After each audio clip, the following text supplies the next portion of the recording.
itong congressman na naging contractors, etc. etc. Kong. Ang issue po ay ang DPWH budget ay ibinibigay sa highest bidder. Yes, Kung ikaw po ay isang representante sa Kongreso, hindi ka bibigyan ng budget kung hindi ka papayag na sila ang pipili ng contractor at sa kanila mapupunta ang profit ng proyektong ito. At ito po ay open secret na nagkakaroon ng bentahan ng budget sa DPWH. Pero ako po ay may nakuhang ebidensya mula sa DPWH na pwede ko pong ibahagi. Ayun. Teka, gusto ko lang, ano bang nag-trigger sa inyo? Bakit sinimulan niyo po itong ganitong mga gawain, Sen? Kasi tayong lahat man po ay humahanap ng additional budget para sa ating mga distrito. Ayun, okay. Pero ang sinasabi ay palaging kulang. Pero kung willing kang magbayad, meron.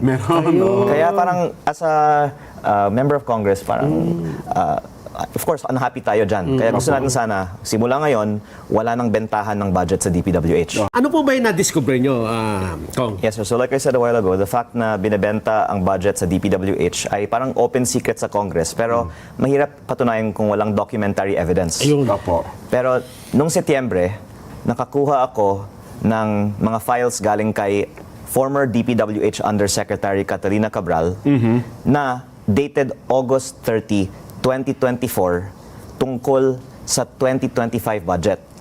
Sa files na to, may listahan ng over 20 billion pesos of projects na nagsama-sama sa listahan na pag i-check mo 1 year later, lahat na award sa mga kumpanyang konektado kay Congressman Edwin Garjola.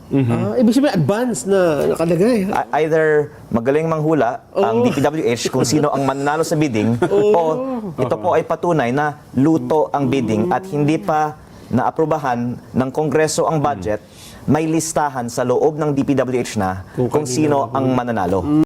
Official document ba ito? Opo, ito po ay internal file mula sa opisina ni Undersecretary Cabral.